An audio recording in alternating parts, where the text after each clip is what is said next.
In any case, let's move on to, for me, a happier topic. It's a happier topic for me. Now, for those who don't know, Coach Dan Dance was suspended. And we know what a suspension means in South Africa. It means you're fired. They've brought in a new coach. He was the coach of Baroka FC. Then he was suspended. Now, in the middle of their playoffs, they've brought in Coach Mamila, who was also suspended or fired in a dubious manner, right? And Coach Dan Dance, last week I came out and I had some harsh words specifically directed at him to say, Coach Dan Dance, it's time for you to wake up and realize that these people use you and you can't keep sitting here and hoping that things will get better. Coach Dan Dance replied, and not to me, but Coach Dan Dance came out in an interview with Marawa, and first he had said that, he was used and he saw that he was used. I like that realization, that he's starting to realize, Guti, these people don't take us seriously. They bring me in, I turn around the team, then chigi, I'm out.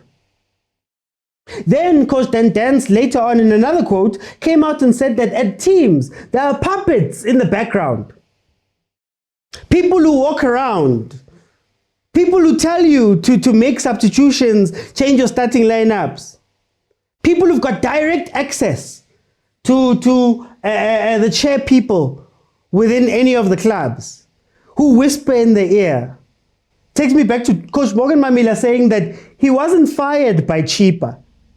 He wasn't fired by the owner, the chairperson. He was fired by other people within the club that walk around in the club, these ghost figures. These people that whisper.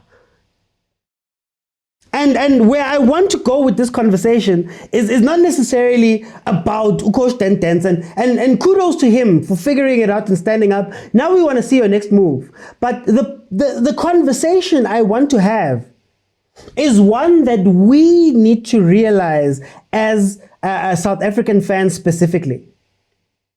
I've spoken many a time on this show and my other show about us thinking that the buck stops with the coach. Us thinking that coaches are the be-all and end-all.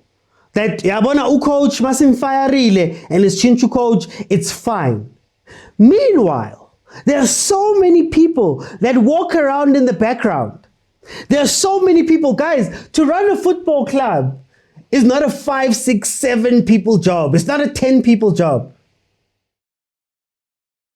To decide on scouting and to run a development and to make commercial decisions and to do all of those things is not a 10-person job. It's not Bobby, Kemiso, Jessica, Dr. Mtaung, and Kaizer Jr. It's not a 5-people job. There are plenty of people who are in and around clubs that we have never heard of.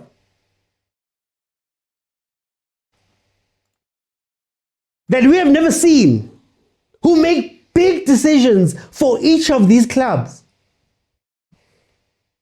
There's people on payroll that walk around. Coach Steve Kompela spoke about Elasto Capoenza.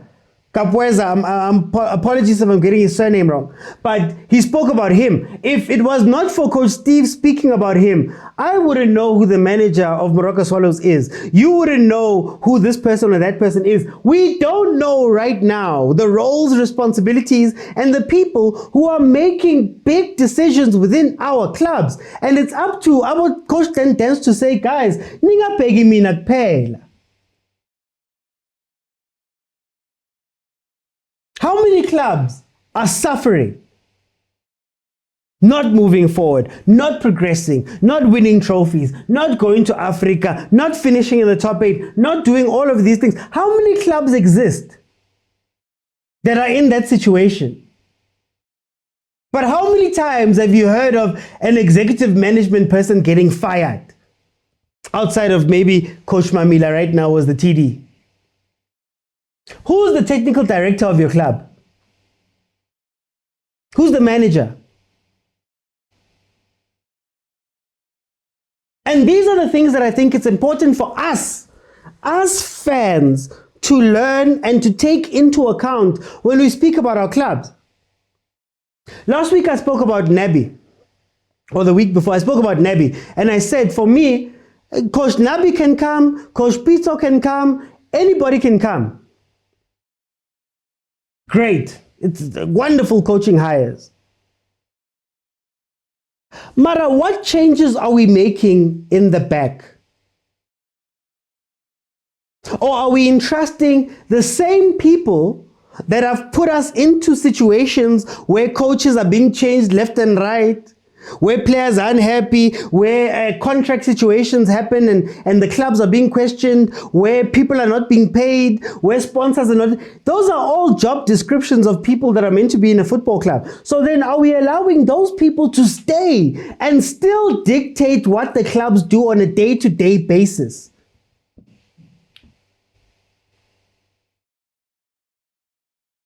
But insanity is doing the same thing over and over, expecting a different outcome. So Nimchinchilu coach, funny enough, sometimes they change the coach, and yet the assistant is still the assistant from 5 years ago. The other person who's sitting on the bench has been there for 7, 8 years. The other people are doing that. The people in the back bafana. How do you move forward? Now, Mamelodi Sundowns, I will use Mamelodi Sundowns as an example a lot. Structure Siga Pitso, best corner. They set the structure for Pitso.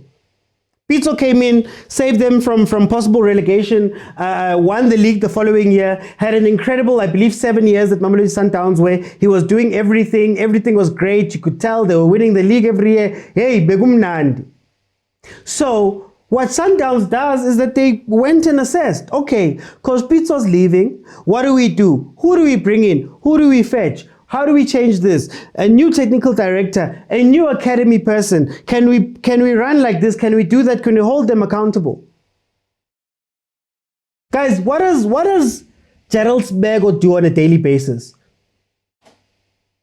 Team manager at Kaizer Chiefs. And he could be the best worker. I'm not saying this to put him down. I'm saying, what does he do on a daily basis that he hasn't done for the years that he's been there? That is changing how the team goes about gaining the success that they keep speaking about.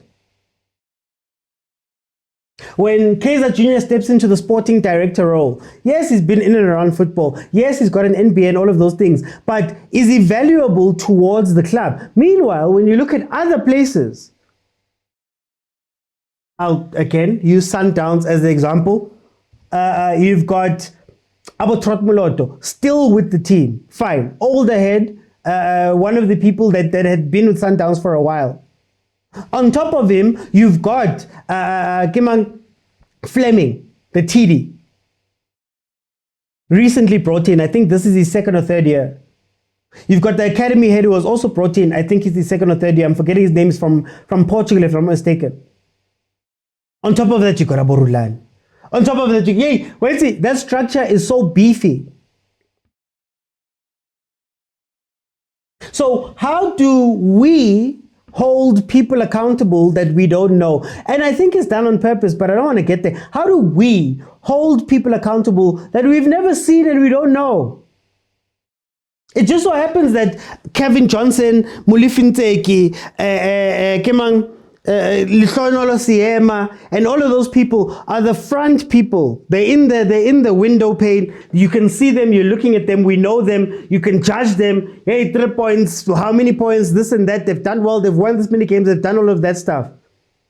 So when we get angry and we want coaches out, I'd like to believe that we've got a little bit of thought behind why, we've got an idea about why we want that person gone. But what about the back end people?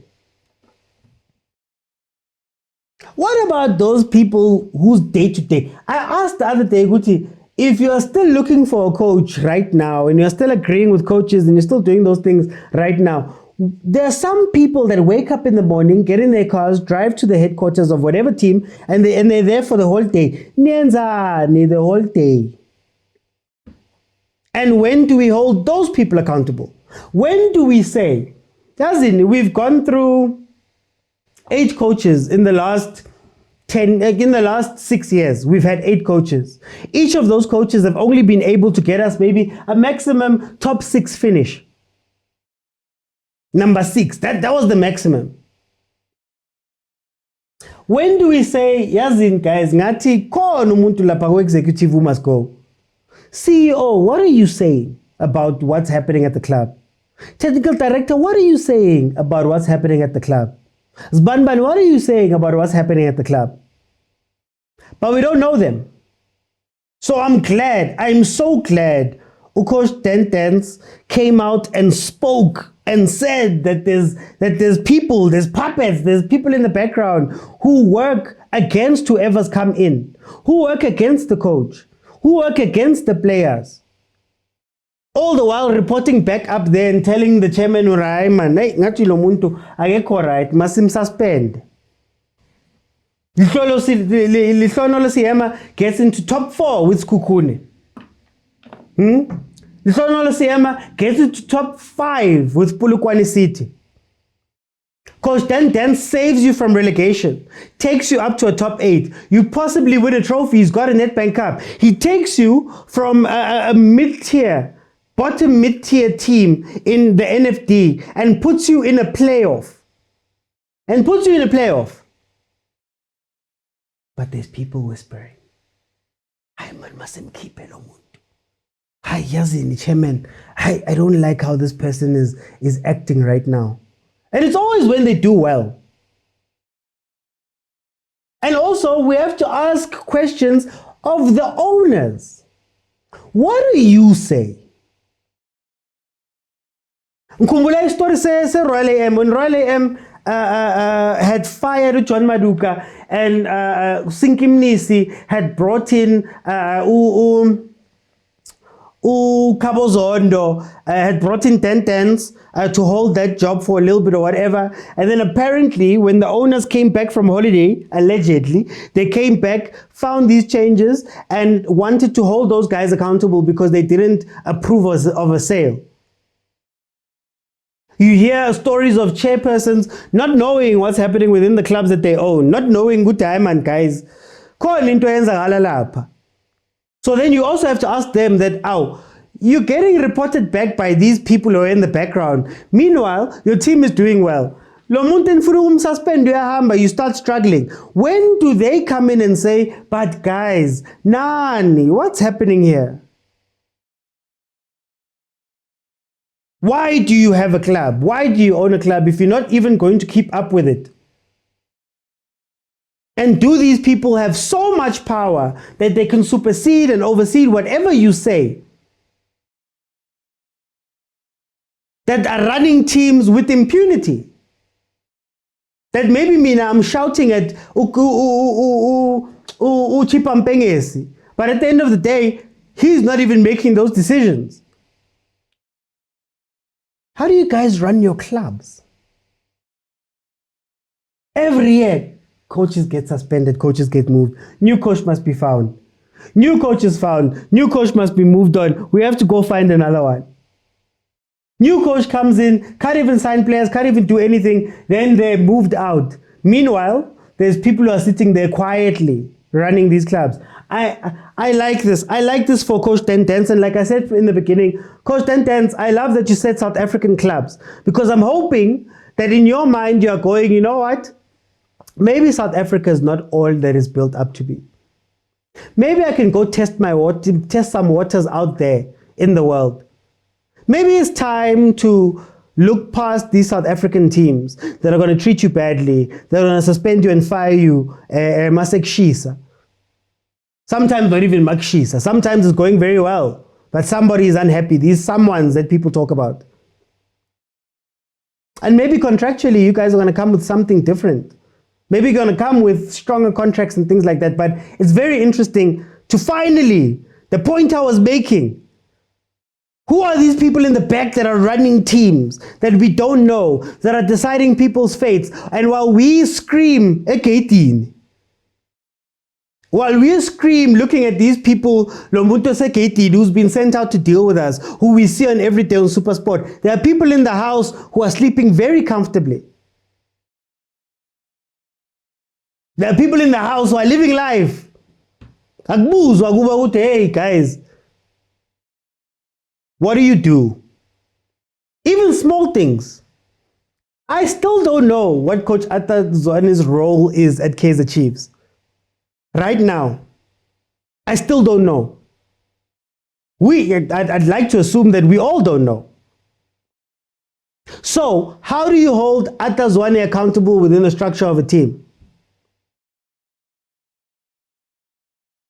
We need to learn more and know more about our own teams. We need to learn and know more about the people who are running our football. Actually running them. The guys in the back.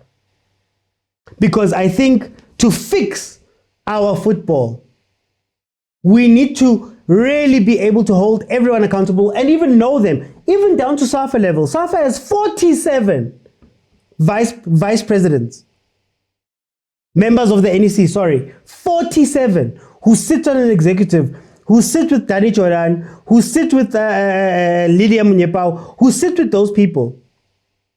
Asbazi. So while you're crying about Danny Jordaan being re-elected, they caught him, they brought him in again. We don't even know the people who are voting. We don't even know the people who sit in AGMs. We don't even know the people who are deciding things and voting yes and doing all of those things. We don't know them.